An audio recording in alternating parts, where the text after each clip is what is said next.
What's happening, guys? PhazonFlux here with episode 25 of Let's Play Pokemon FireRed. In today's episode, we will be advancing through 3 whole whopping routes, routes 16, 17, and 18. But first, we have to get past this sleeping Pokemon here.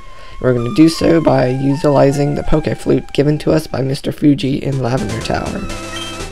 And the Pokemon here is Snorlax. I'm going to go ahead and go over its strengths and weaknesses, just as any other wild Pokemon. But before I do that, I'm going to go ahead and say that Snorlax, there are only 2 of them in the entire game. The 2 sleeping obstacles here at the start of Route 16, and also to the east of Vermilion City that I showed off earlier in the Let's Play. So definitely bring some high-level Pokeballs and some Pokemon that can help you catch wild Pokemon, as in can induce statuses easily, such as Maokai's Sleep Powder or Xerath's Thunder Wave. Snorlax is going to be a very difficult catch. He has a very low catch rate, meaning there's a very low percentage of a Pokeball working on him. Plus, he has access to Rest, which is a move that cures all status afflictions on him, and it restores him to full health. So yeah, this guy is ridiculously difficult to catch, but he's worth it. Because being a pure normal type Pokemon, he doesn't have many weaknesses, just a weakness to fighting. But this guy's HP stat is off the charts, both his defenses are reasonable, and he hits like a freight train. This guy absolutely destroys unprepared teams. If you give him the move Curse, which lowers his speed and increases his attack and his defense, he basically becomes completely unkillable, and he'll just one-shot everything. So he's definitely a pain in the butt, but that's a good thing if he's on your team. So, since I just caught our Kiwi Pokemon last episode, I've got a normal type on my team already, so I think I personally am going to pass on Snorlax, but if you don't have a normal type Pokemon on your team, I highly recommend picking up Snorlax. But the rest of this battle here is definitely going to be time consuming, so depending on how much longer it takes, I'm either going to skip to the part where I finally do catch it, or I'm just going to speed it up. Because the battle is just going to be pretty much the same thing. I'll try and weaken him, he'll rest up to full health. It's more than likely going to come down to me stalling out all of his rest power points so that he can't use rest anymore. But other than that, yeah, there's not much else I really can say about Snorlax. So if I speed up, enjoy the music. If I cut out, you'll see me in a few seconds.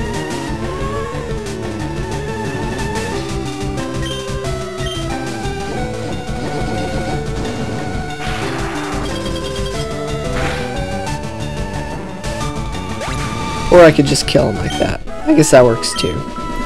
Well, you know what? I'm not going to restart or anything. As I mentioned, there are 2 Snorlaxes in the game, so I'll just make sure to catch the other one at a later point.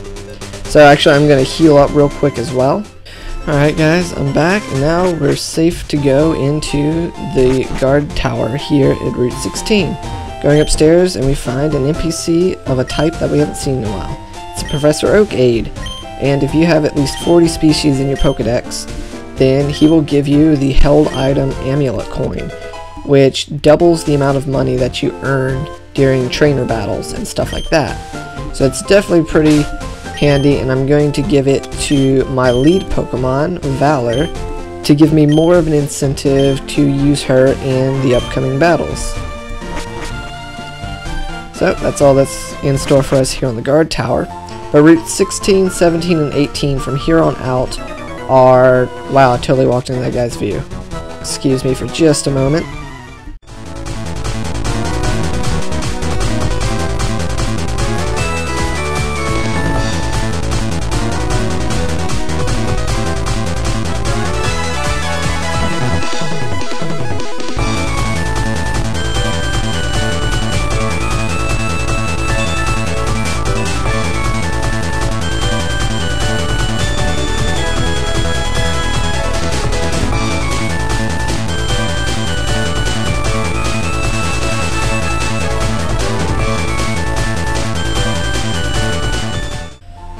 Alright, anyways, as I was saying, the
Alright, routes 16, 17, and 18 are basically a cycling road, and it's got a downhill slope. I'm not holding any direction, and I automatically fly down super fast. But I gotta go over the Pokemon here on route 17, but actually I don't, because they're the exact same as the Pokemon on route 16, even down to the percentage. So I'm just gonna skip that section.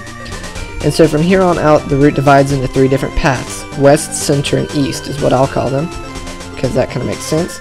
On the center path here, there's a sign that says watch out for discarded items, and that's a little hint for what we have to do. Just to the left, there's a hidden florist store. Also, I'm holding B button to make sure I don't go down. If I let go of B like this, I start going down. So yeah, that's kind of how this route's going to go. But there's also 4 other hidden items along the way here, and I'm going to do my best to show those off real quick. These signs in the center route that you can see just to the right of my player character right now, I will count them down as the top being 1. The sign just after this one will be 2. And I'm actually going to leave this fight in real quick because it is mandatory if you want to get the item that I want to show off. Plus we need to give Valor some screen time.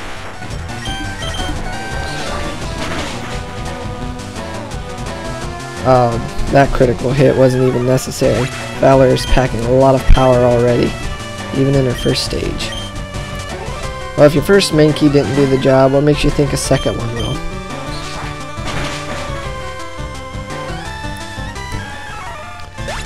Alright, Valor's 2 for 2. Can she go 3 for 3? A Machamp. That's considerably tankier. But if we up in power to fly, maybe, just maybe, it'll be enough to one-shot it. Come on. Yeah, way to go.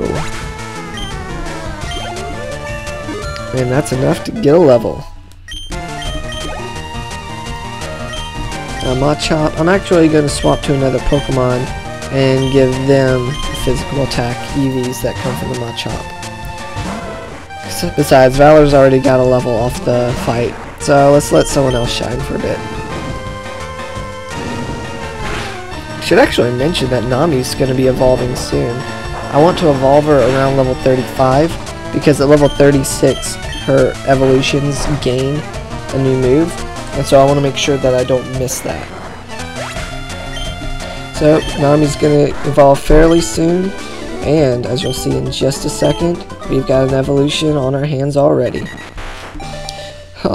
She's growing up so fast, it's like we caught her yesterday or something. I don't know, man, maybe it's just me. But with this fancy smancy new evolution, where 2 heads become 3, Dodrio becomes a massive powerhouse. Valor here is going to get a huge attack spike and a speed spike as well. So with that out the way, coming down here to the second sign, on the west route, there is a PP up. So I'm going to keep following the route all the way down. Down, down, down. And there's a part where the west and the east sections connect, and there's a 5th sign here. Don't throw the game, throw Pokeballs instead. Ah, how funny. Okay, but following that over to the west side, just aligned with the sign, is a Max Revive. Now, I'm going to go up the east path, so bear with me as it's going to take a little while to make it uphill this far. But there's one hidden item aligned with the 3rd sign in the center route. So the bottom sign there on the center route that you just saw is the 4th sign. So here's the 3rd sign. Going to the middle of the road, we get a rare candy. So we're almost done with the hidden items along this route. The last one is at the very end of the route. Follow this down here, once again aligned with the sign, and just here above the ledge is Max Elixir. So we're pretty much done with Route 16 and 17, and we've arrived at Route 18. Once again, the wild Pokemon here that you just saw below are the exact same as they are in 16 and 17, so I'm going to skip that section for now.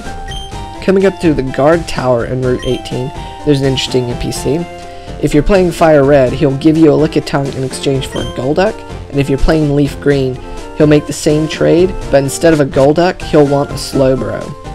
So, we can't actually get these Pokemon at this point in the game, as we'll need good and Super Rod items to obtain those Pokemon So we'll have to skip out on that trade later, but it's there when we need it. But I guess I will go ahead and explain what a Lickitung is now so I don't forget to do it later. Lickitung is a pure normal type Pokemon with a very decent HP stat and average defenses. However, other than that, the rest of its stats are very subpar, and it doesn't have too many moves that set it apart from other Pokemon. Like most normal type Pokemon, it strangely enough has access to lots of elemental attacks like Shockwave, Icy Wind, Water Pulse, Shadow Ball, stuff like that. But other Pokemon can do its job better.